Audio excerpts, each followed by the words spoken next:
Greetings and welcome to Mount Olympus. I am Hercules Invictus, and today I'm proud to bring you to Brian's Drive-In Theater as part of our Living Mythology line. And this is a legacy show, which means it pre-existed its incarnation as a podcast. And we're here with Brian Walker. Greetings, Brian. How are you? I'm well tonight, Hercules. How are you doing? I'm doing phenomenally great. I'm back on Facebook. So I've seen. It's good to have you back. Yeah, it's good to be back. Facebook's getting wonkier, but I'm glad to be back. Yeah, I would. I'll go along with that. So, what are you going to treat us with tonight?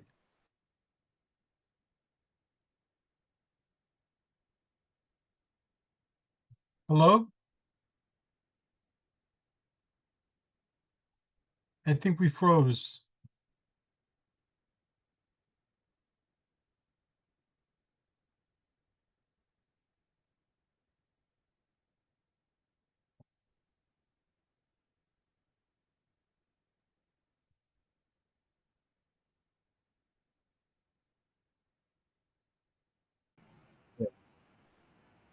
Better. We're back. Greetings, Brian. How are you? I'm frustrated but well tonight, Hercules. How are you doing? I'm doing well, and I'm looking forward to what you have prepared for us today. What do you have prepared for us today? I wanted to talk about some of the horror films that I've seen this spring and summer. Um, Great.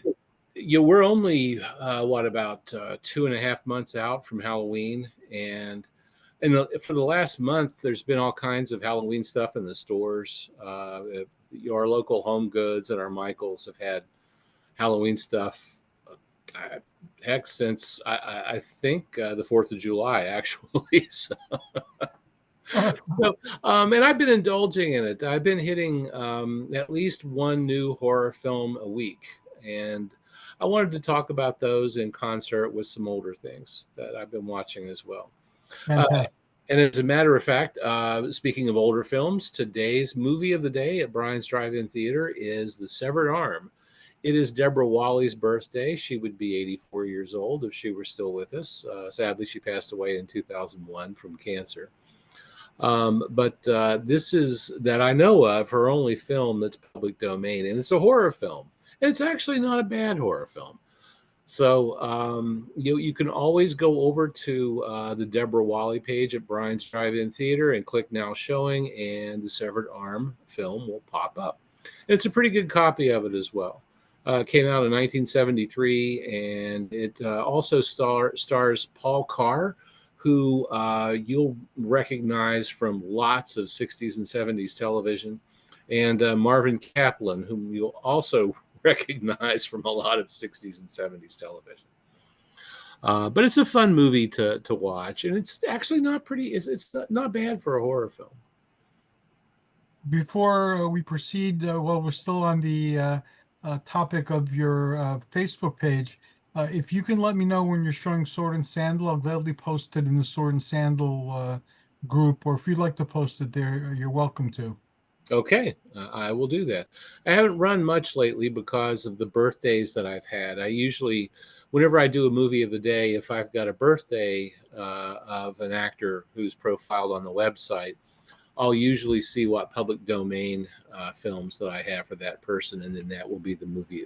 I'll try to pick the best. Maybe it's the best movie, or perhaps the movie of theirs that's in the best shape.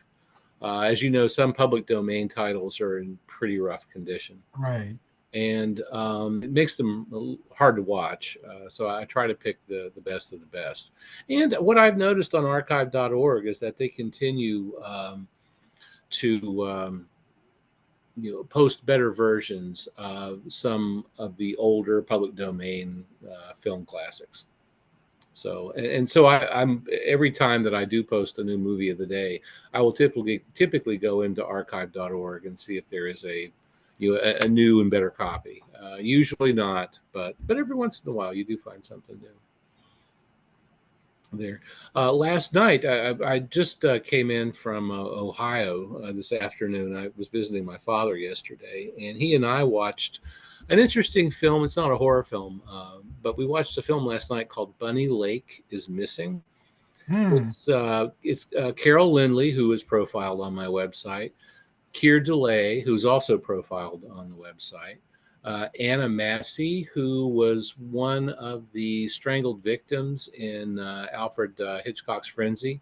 She was also Raymond Massey's daughter, and she actually had some. She was in some horror films on her own, and Sir Laurence Olivier is also in the movie. And I got confess, I had only seen maybe like the first 10 minutes of this movie, although we do have a copy of it here at the house.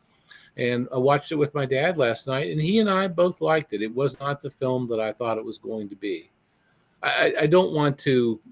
I know it's a 60-year-old movie, but I don't want to throw out any spoilers because it would ruin the viewing of the film for somebody who hadn't seen it before. But I would say of Carol Lindley's performances, I would say it's probably her best. She does a good job in it. It's directed by Otto Preminger, and he didn't suffer fools gladly. So you had to step up to the plate and do whatever the hell it was that he wanted you to do. And if your performance was strong enough, he would back off. And she does a great job in it. And Keir DeLay, I think, is excellent in it as well. It might be one of his better performances as well. But just an aside for that. Now, this spring and summer, I have seen a lot of horror movies. Some of them have had a lot of good buzz, like Sinners. Yes, I saw that. Athena Did and you? I saw it the other day. Yes. You did see Sinners. Okay, we got a lot to talk about then. I also wanted to talk about Woman in the Yard. Um, Talk to Me, which is the first film of the director who did Bring Her Back, which is, I believe, an Australian film. And Bring Her Back, I thought was just stellar, but I'll get into that in just a minute. I've also seen 28 Years Later. We saw Together last week. I don't know if you're familiar with Together. It's Dave No, Franco and Alison Brie. no, I'm not familiar with it. Okay, it's an interesting horror film, but oh well, we'll get to that when we get to it. Hell of a Summer, which I saw a few months ago at the beginning of summer and loved it. Clown in a Cornfield, a Canadian horror film. We also saw the latest entry into the I Know What You Did Last Summer series, and titled I Know What You Did Last Summer. I remember seeing the original, the 1997 version at the theater. And, I think I'd only seen it once, maybe twice. I've seen it twice. I don't remember much about it, but there was a series of them, I believe. There were three films that were done between 97 and 2006. The new one, well, I'll get to my review of it in just a few minutes. But the new one is pretty good. If you liked the old one, I think you'll like the new one. Final Destination, Bloodlines, which is, I think, the fifth in the Final Destination series of films, and a really good, strong entry. Bring Her Back, which I think is maybe the best horror film that I've seen all year. But we'll back up since you've seen Sinners, and it's interesting. A friend of mine who I go see movies with quite a bit told me that he saw it before I did. He saw it at the theater, and I watched it on HBO Max. And he told me, he said he loved it, but he said, I don't know if you're going to like it or not. And I thought, well, that's a weird comment. And he didn't elaborate on it. And we watched it a couple of weeks ago, and you know what? He was right. I didn't care for it at all. I went into this, and admittedly, I'd only seen the trailer for the movie, and I hadn't really read anything about it other than just watching the trailer. And if you do watch the trailer for Sinners, and I watched it again today, as a matter of fact, it comes across as a horror film. And I'm not sure that it is. And to tell you the truth, I think if you go into it thinking that it's a horror film, it's kind of a failure as a horror film. Well, Athena pointed this out, and I agree with her. It's like From Dusk to Dawn, where you start off with one type of movie that you think you're watching for quite a while, and then all of a sudden it becomes a vampire movie. You know, like And not very effectively, unfortunately. Um, I needed more from it, and after watching it, I started thinking, well, gosh, they had a character who was familiar with voodoo, so they could have brought some of that in. Perhaps the perhaps the vampire outbreak could have started with when they were with Al Capone's gang in Chicago, which they allude to, but they don't really make all that clear. I I just didn't care for the movie. I went in expecting a horror film and was really disappointed in it. Um, you didn't really see any foreboding of horror until like midway through the film. And by then, I was thinking, well, this is really a historical drama. This isn't a horror film at right. all. And they still could have done a better job with it. And I got to tell you, there's a lot of rear projection scenes where they're in the car. They're in an old touring, an open touring vehicle, and they looked terrible on screen. Quite honestly, you could tell it was rear projection. It just little things like that. I mean, I could have overlooked if it had been better as a horror film, but it just ain't it. It's got maybe 20 minutes of horror in it. It was different. That's right. Like you had a singing Celtic vampire who could read That that minds, project that's thoughts. great, but introduce it before the second hour of the film starts. I mean, no, I just and it gets good reviews. I've had discussions with a few other friends who have watched it and liked it, and I'm a bigger horror film fan than they are. And admittedly, I mean that's my primary genre. And for me, I went into it wanting a horror film, and I came out of it just not satisfied. Yeah, So that would be my I review liked of it. it because it was again, it was different, and it was just something I was watching. I didn't go to theater. We saw it on HBO also. Mhm. Yeah, And Athena remarked, and again, I agree with her on this as well, that the last scene that happened after the end credits or during the end credits, that's the best scene. that's the best scene. Yeah, I agree. And it puts the movie in some sort of context, but I would have liked it if they built the context throughout the movie. And I agree with you that they wasted the voodoo and the hoodoo. You know, it was there and it was very historical. So I thought they'd introduce that and that would play a bigger role than her knowing what vampires are. That seemed to be the only role it played, but it didn't play any other role beyond that. And it didn't seem to affect anything in the movie. And I did think that the script had some flab in it as well. I think they could have taken it down from about, I think it was 2 hours and 17 minutes or something like that. Mm. And that's too long for a horror film too, quite honestly. Um, but this isn't really a horror film, so it's just not.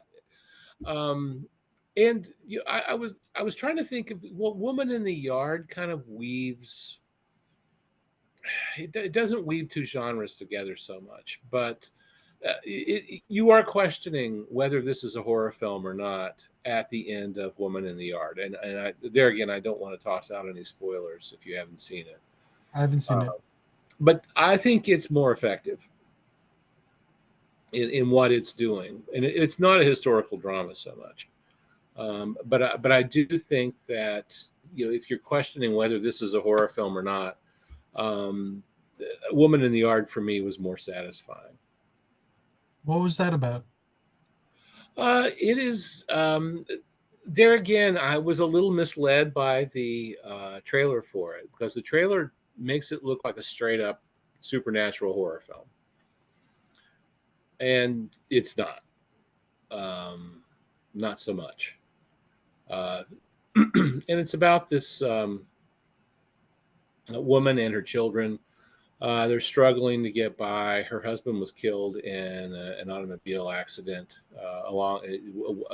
she was also, in the car, as I recall. And she starts seeing a woman sitting in the yard of their, close to their farmhouse. And the woman's draped in black, and she keeps getting closer and closer to the house every time she looks out the window. And it's more of a psychological thriller, I would say, than anything else. But for me, done better than Sinners, I would say. So, and I take it you probably have you seen Woman in the Yard? No. No. Okay, I would recommend taking a look at it. It's an interesting film, and like I said, you are thinking, well, is this a horror film or not by the end of it? And I'll let you make up your own mind when it comes to that. But overall, I mean, I did like it. And I think it's worth. And I don't know which streaming service it would be on now. We've got Paramount, Peacock, and HBO Max that we rely on probably more heavily than the other apps, and it's probably on one of the three. I'm not really sure. We saw Woman in the Yard at the theater a few months back. Yeah, we've been relying on Tubi, and we have Disney Plus and Hulu, and I think we have Netflix as well right now. But we've trimmed our channels too, which is way too many channels, and we never watched them. So Yeah, we are getting rid of our.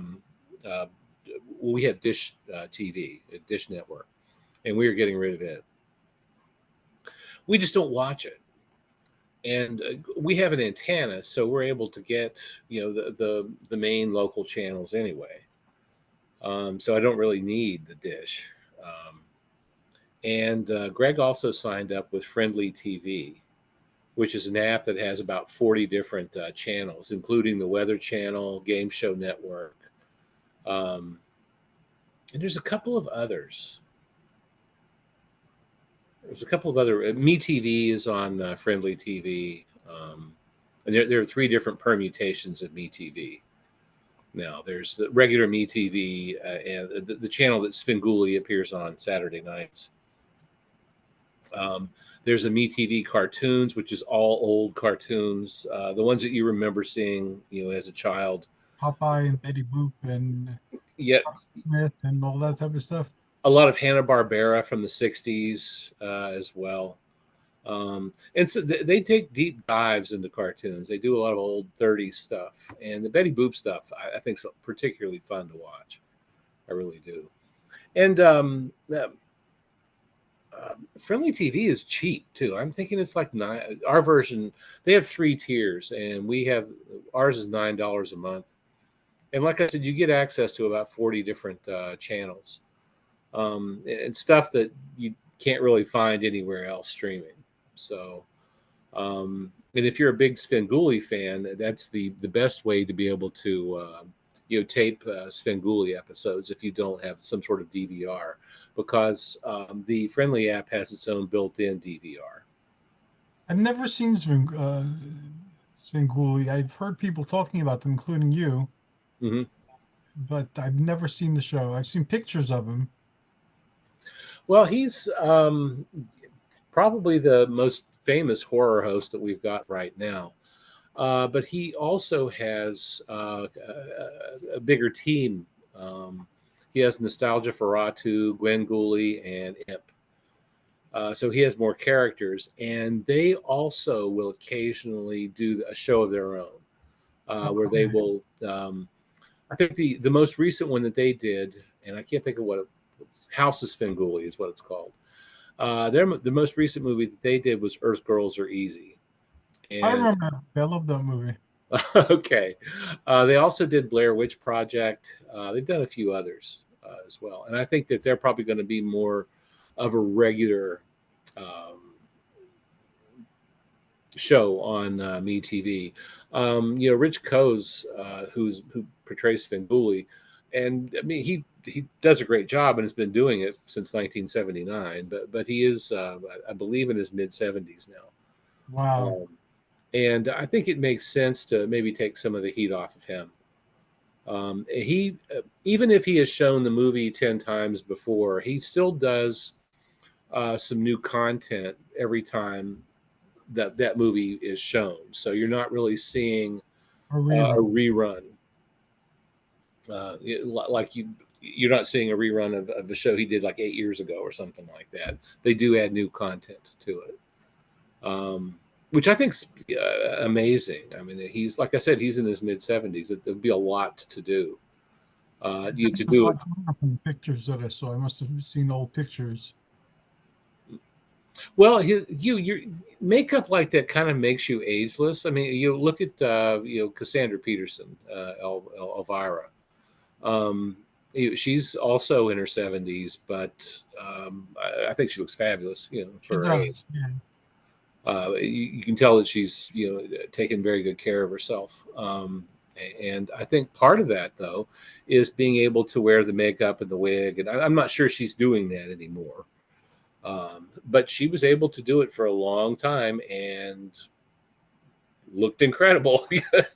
Didn't look like she'd aged a day. Um, which I just find fascinating. I don't know how she does it, but Do you more collect power to the her. do you collect the figurines? They have figurines now of like Elvira. They have several different ones. They have all new monster movie uh, like action figures or statues and things like that. Athena's collects some of them, the Universal ones and a few other ones. We typically go more bobblehead Okay. on that. We've got the Pee Wee Herman bobbleheads. One's John B. the Genie. One's Randy, the puppet, and Hmm. one's Pee Wee. When we were on vacation, and I can't remember where we were, but Greg bought a vase that is a bust of Vampira. That's Oh, beautiful.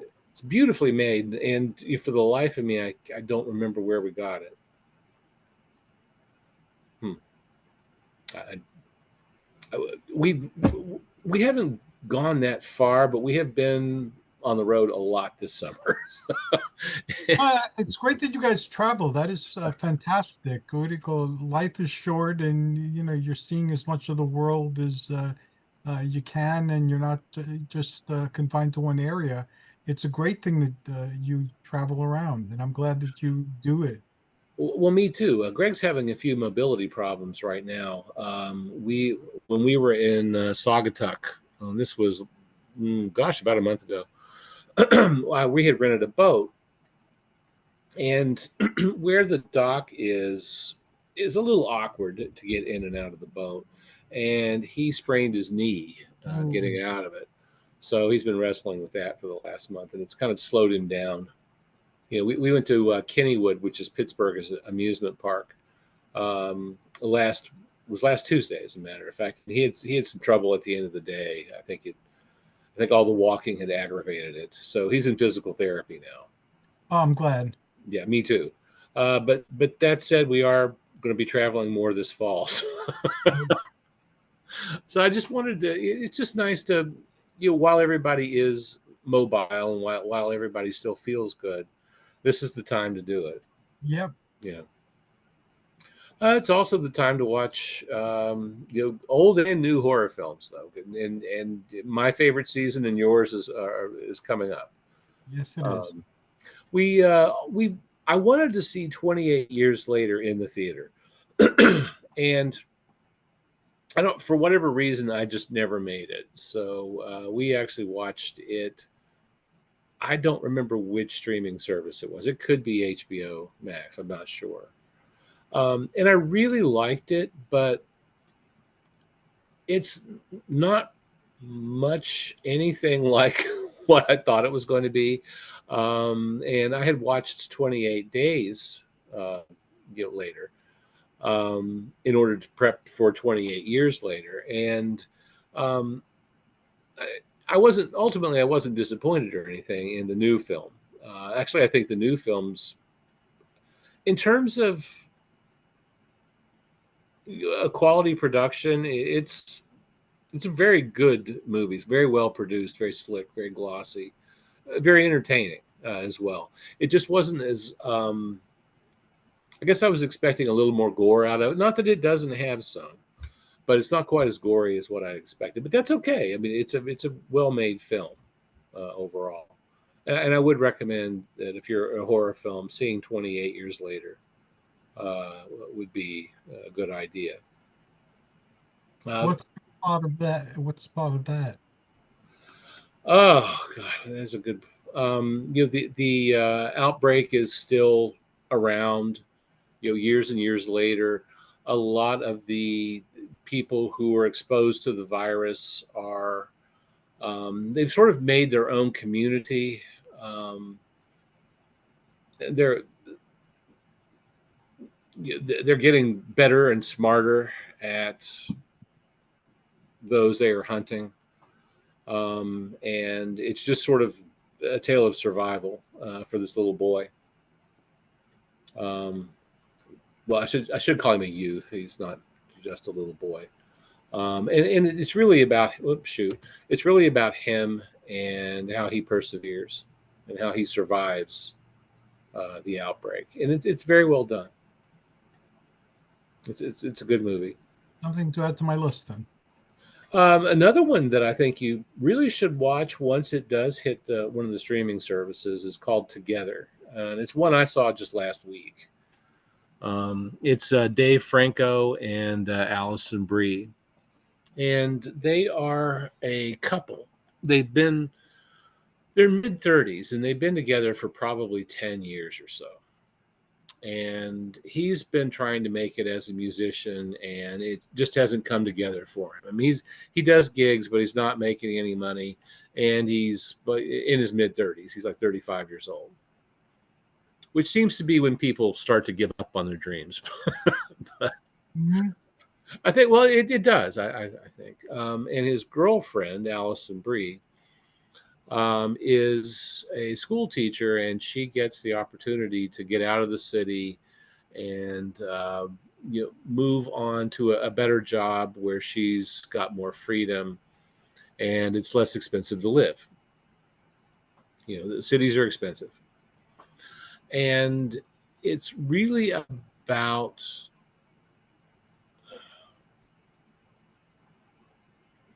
I mean, I'm not sure I could say it is relationship positive. Okay. um, because at the end of the movie, this movie probably left me thinking more and harder than anything else that I've seen this summer. I couldn't decide whether it was pro or anti relationship, and I'm going to land on the anti relationship side of things on it. Um, the title Together kind of alludes to the fact that they have this experience where they've gone on a hike and they've fallen into this hole and have to stay in it overnight, and the next morning they begin sticking together. I mean, they were sort of cuddled up in how do I describe this without giving it away, while they were sleeping after they'd fallen into the hole, and they start sticking together, and it's kind of hard for them to take themselves apart, from one another. And as we see, this has happened to other people who have also fallen into the hole. And I won't give away the ending, but the ending has an interesting twist Okay. to it. But like I said, this couple, I mean, they've been together a long time, but they're not necessarily well mated. They're not well suited. They have different goals, different motivations.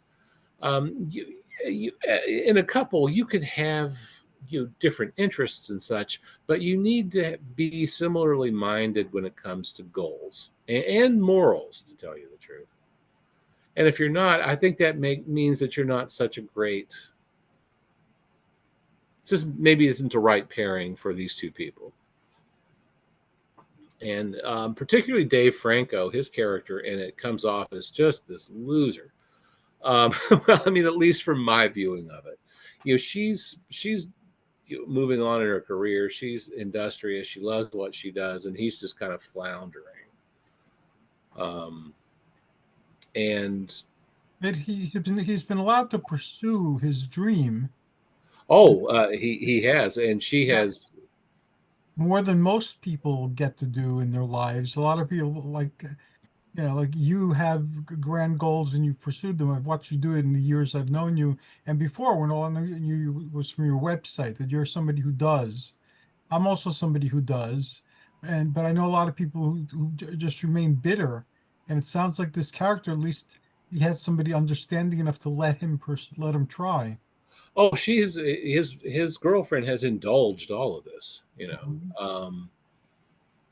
but it just hasn't come together for him, and after a while, there's if you have a dream and you try for 10, 15 years to achieve it and it doesn't work out, I mean, you at least you did something. At least you tried. Try. Give it, Um, give it a try. but And you can still do it as a vocationally as a hobby and enjoy yourself with it. You know, true, and that takes some of the stress off of it as well. I think you might even enjoy it more, if you're not depending on it for your livelihood. hmm You but I liked that movie, and like I said, it made me think more than any of these other films because I mean I had so many questions at the end of it. Um, I mean, I could I figured out what happened, at the very last scene. That was pretty evident, and I can't give that away because that's kind of the crux of the movie. So I can't really talk about that so much.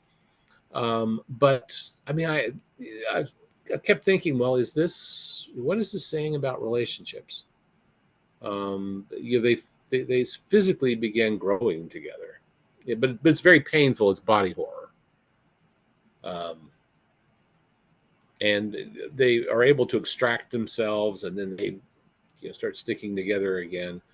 um, and it says a lot about codependency. I think I've seen a lot of codependent relationships, and it's kind of an interesting take on that, and I did enjoy it. um, at first I wasn't sure. I wasn't sure where it was going, but by the end of it, I did enjoy the film quite a bit. It if you are squeamish about body horror, some of these films, though, I mean, it's what you see most often these days when you talk about horror films.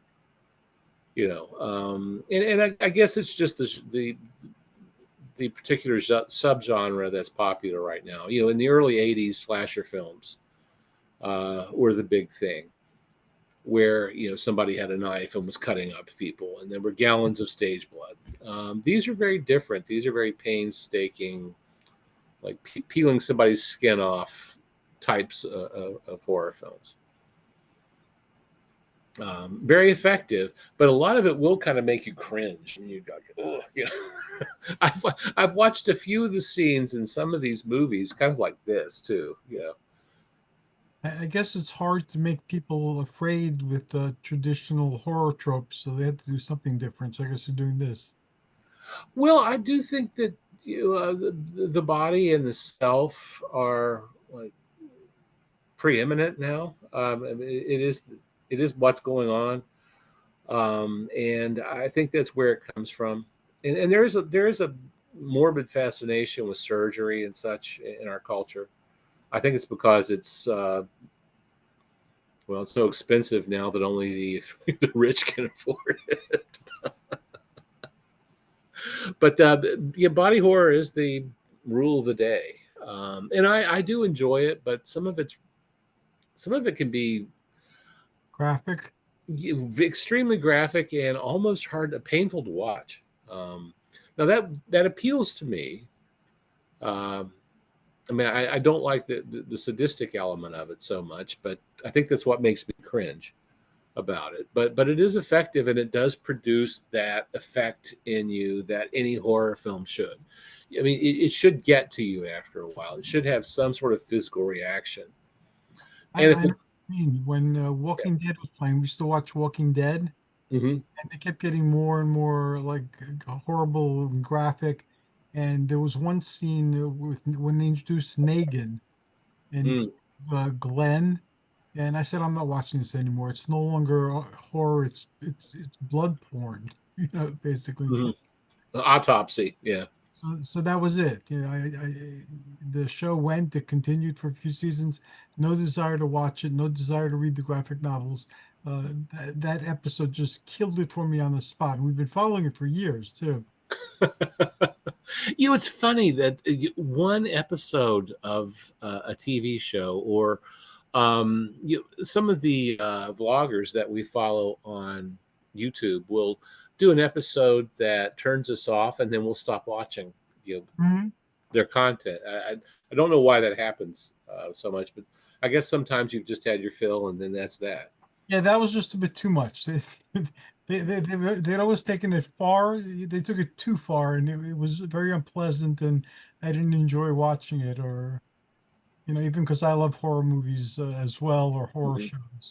shows. That was beyond anything I wanted to watch, and the fact that they did it means I don't want to watch anything else they do.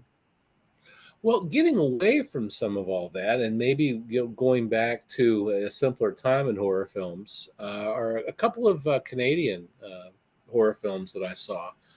Hell of a Summer is one of them. It actually came out in 2023. That's when it made its film festival debut, but it didn't get nationally released until 2025. And it's Hell of a Summer is sort of, I wouldn't call it a parody, but it is done in the style of an early 80s slasher film. It takes place at a week long camp, for kids with counselors. It's a lot of fun, and if you're like me and you loved Friday the 13th, and movies of that ilk, Hell of a Summer is a really good, and probably it's probably already streaming somewhere too. But it's a really good, fun 90 minutes. You know, don't think about it too much. Just sit back, watch it, and enjoy it. Uh, it didn't produce the same response in me as Together, whereas I thought about Together longer than I think I watched it, to tell you the truth. But it's just kind of fun. I don't know, eye candy. I really enjoyed it. And I also enjoyed Clown in a Cornfield. That title sounds. The title sounds kind of dumb. It's I will admit. evocative though. You could see it in your mind, the clown in the cornfield. Mhm. Now, and it's just kind of a straight up horror film. Not that there aren't elements of body horror in it, Hmm. but it's more of just your traditional lower budget horror films. There's an interesting gay angle to the movie as well that I don't really want to give away, but it's just incidental to the movie. It doesn't. Well, I mean, it has a reason for being there, but it's not the crux of the film. It's just part of the story. A couple of weeks ago, we went to the theater and watched a movie. Uh, I hesitate to call it a remake because it's not a remake. It features characters from the original from 1997, but we watched I Know What You Did Last Summer,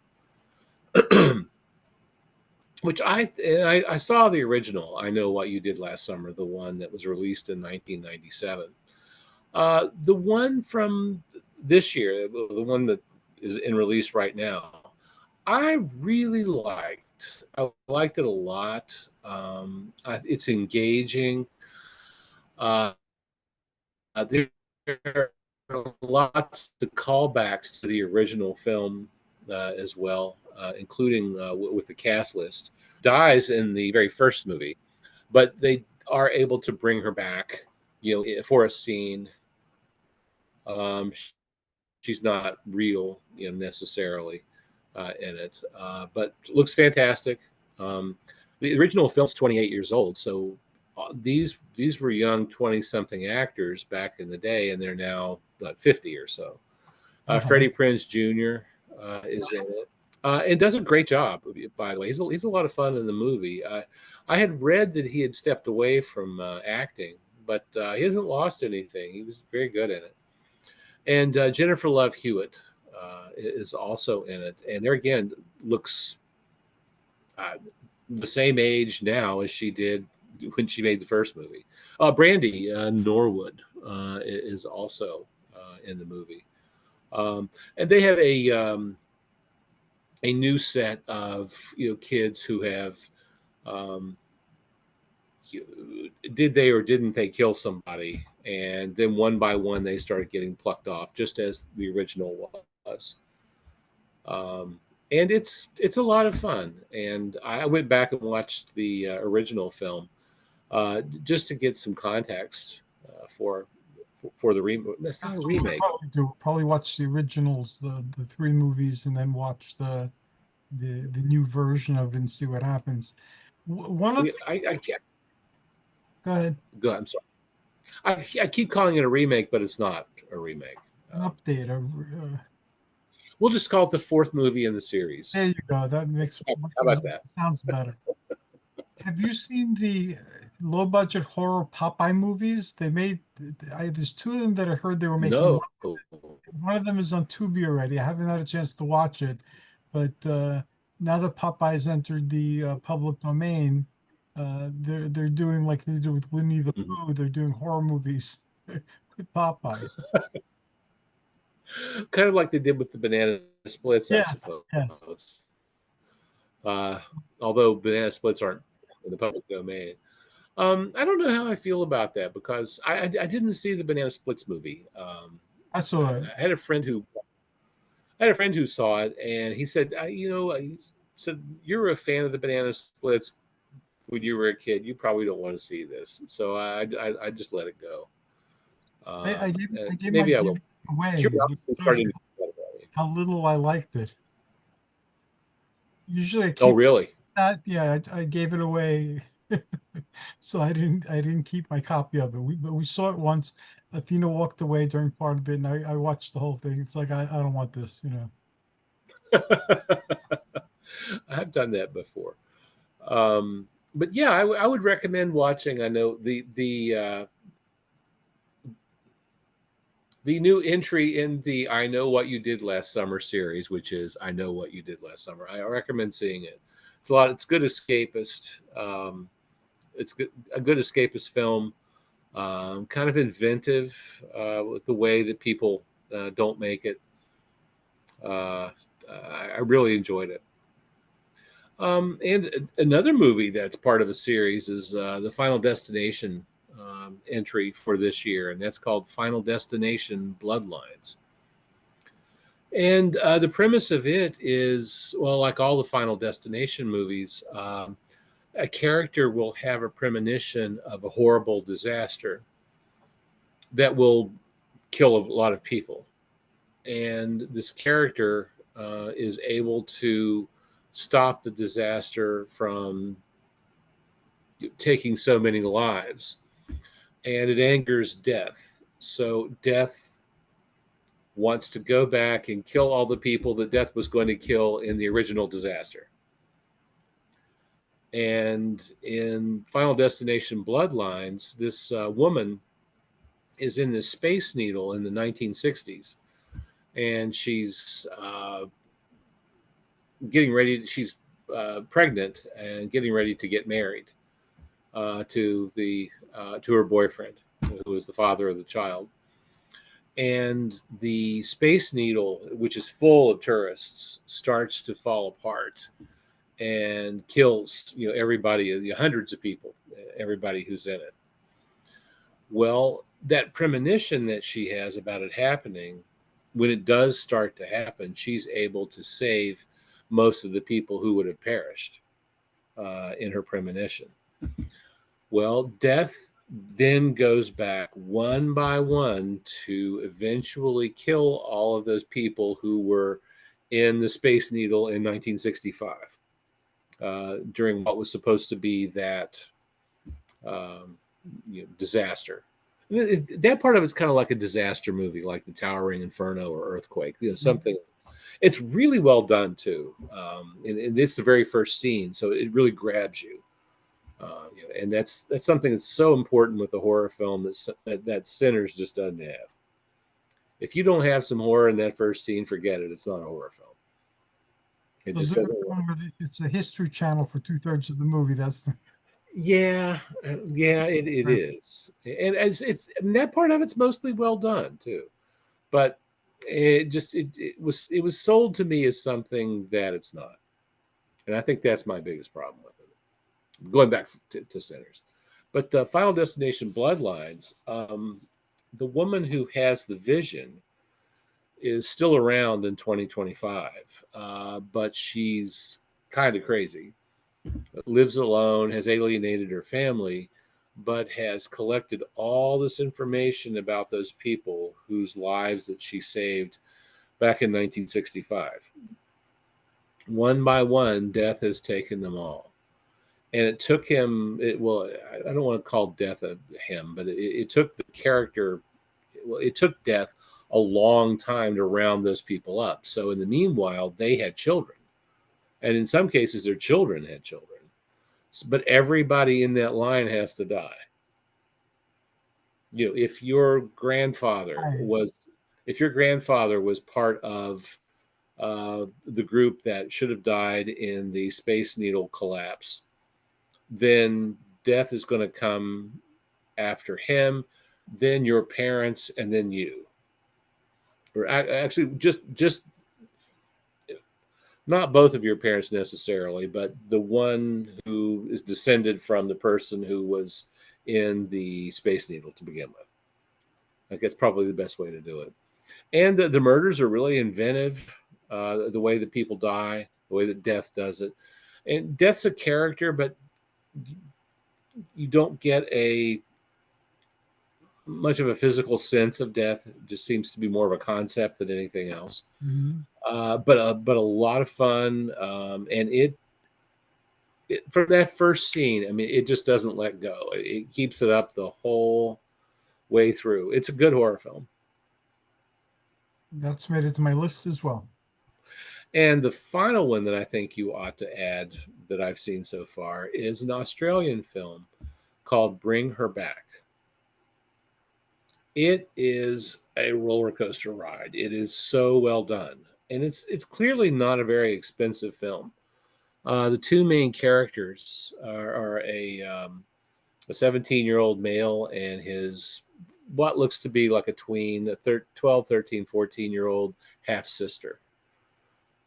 Their father commits suicide very graphically in the very first scene of the movie, and then they are shipped off to a foster home that is horrific. And it just I'm not sure how much more I can say about it without spoilers popping up. But it is, like I said, it's a roller coaster ride, and it does not let up. It grabs you from the very beginning, kind of like Final Destination Bloodlines, and it just keeps going till the end of the film. It's a terrific movie. I'm afraid it's probably going to be overlooked a little bit because it is Australian.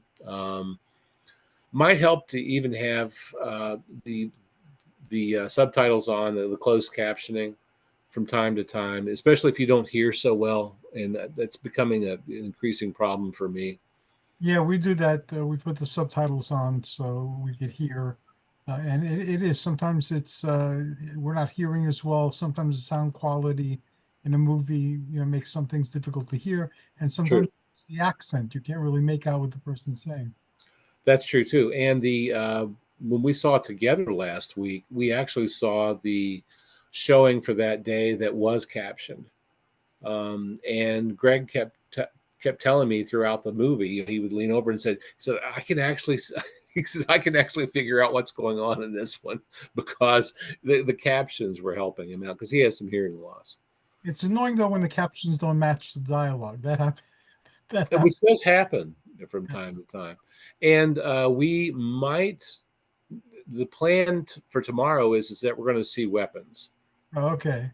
which is a new horror film that just came out, I think, last week with Josh Brolin.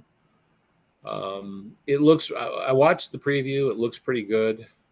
So we will see. But that'll be the next entry in the horror films that I've seen this summer.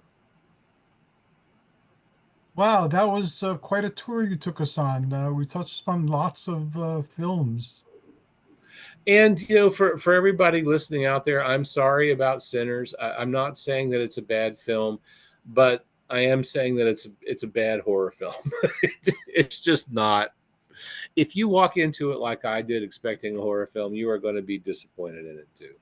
Yeah, I was just waiting for the voodoo to take because they took so much time building it that I Well, thought it was they going to be utilized, and it wasn't. It was totally ignored, and that's what drove me so crazy about it. I kept thinking, you guys could do so much more with this.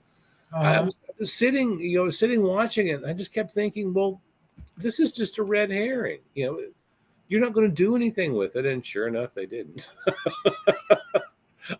I mean, it in a different way. I mean, it produced a reaction in me, but it was just like, God, what did I just watch? I'm just not happy with this thing at all. Athena confirmed that there are indeed Celtic vampires and there's Celtic vampire lore. And another friend of mine who's a pagan into the Celtic metaphysics, he said that what they did was accurate. So it was well researched. Like the voodoo seemed to be Yeah, well, well, yeah, it's just not effectively used in the script. right. And And not they enough had context is given so the people who might not know will understand what is going on. they could have set this up in the very beginning, where Smoke and Stack are being introduced as characters, and we know that they were in, well, what I think to be was Al Capone's gang in Chicago Right. in the late 1920s, and they were in World War One, as well. Oh, Tippy, sorry, that cat's got a dangerous tail. I tip. Um, but they didn't do anything with any of that, and I thought I was so disappointed because when I was watching the movie, I kept thinking, well, are they going to bring Al Capone's gang? I mean, is this where the outbreak starts? Is that why they left Chicago? I mean, and no payoff at all. I mean, none of that. Plus, without the cultural context, they were happy vampires, what do you call spreading joy and spreading love and togetherness. And they had a solution to the racism that was rampant at the time in the film. And And they sang together. There's a musical element to it. You became a vampire, and all of a sudden you knew all the lyrics to the songs.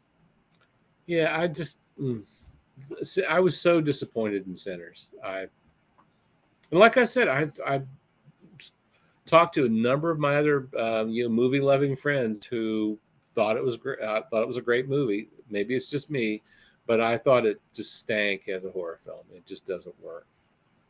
I'm no payoff. By the time it becomes a horror film, I'm pissed. So, because they've blown so many opportunities to make it a horror film earlier on. But like you said, and like I also said, the after credit scene kind of fixes it to a great Well, extent. no, it doesn't fix it, but that is the best scene in the movie. Yeah, it is. It, Now, it comes, I think it comes way too late, but they could have done a little more with that as well when they brought it into the 80s.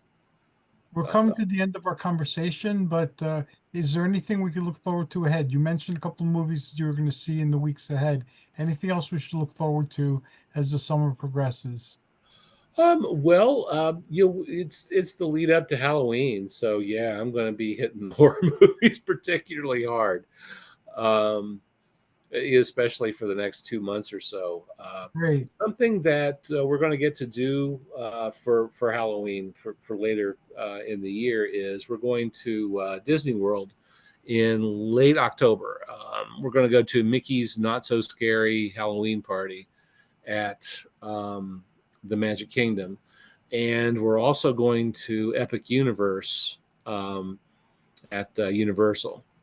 Oh, wow. So That's so great. yeah, we're hoping to do both. I'm a little worried about it because um, the Halloween party at the Magic Kingdom, and then I'm going to guess that Halloween at Universal is probably going to be very heavily attended because that's the week leading up to Halloween. Um, but I'm looking forward to it, and I need to get in touch with all my cop. I need to pull out, that is, all my copies of the Universal Monsters. Oh, excuse me, the Universal Monsters films, because Epic Universe has a couple of attractions that lean very heavily into the monsters lore. And I heard through the grapevine, I don't know if it's true or not, but they're planning to do a Creature from the Black Lagoon ride, which I think Oh, would be awesome. awesome. And I think that's probably Greg's favorite Universal monster is Creature from the Black Lagoon. We have the creature in our bathroom coming out of the wall, and we have little creatures. We have the same thing, but it's in our living room. Uh-huh. So how can people find you and find the drive-in theater? And I'm looking forward to vicariously experiencing your journey and hearing all about it. Well, you can stop by Brian's Drive-In Theater. Um, there's I update the site every day, and there is a movie of the day every day as well. I usually pick the movie of the day based on if there's a birthday at the drive-in, if I can find a public domain film, that's what will run. It has been kind of horror centric, but that's probably going to continue at least through Halloween, and then we'll make the switch over to more winter fare. And if you want Awesome. to if you want to interact with me on social media, I'm still just on Facebook, and you can run a search for Brian's Drive-In Theater, and Brian Walker, will pop up. And Brian will be back on the fourth Tuesday of the month with Sword and Sandal Cinema, and he's featured very prominently in our Sword and Sandal Cinema group on Facebook, and there are plenty of links to his website and to his page there, so you could easily find him that way as well. Thank you. Well, Greg, I hope he feels better, Thank and you. joyous journeys, and I look forward to Thursday, a couple of weeks from now. Okay, see you then. Okay, good night.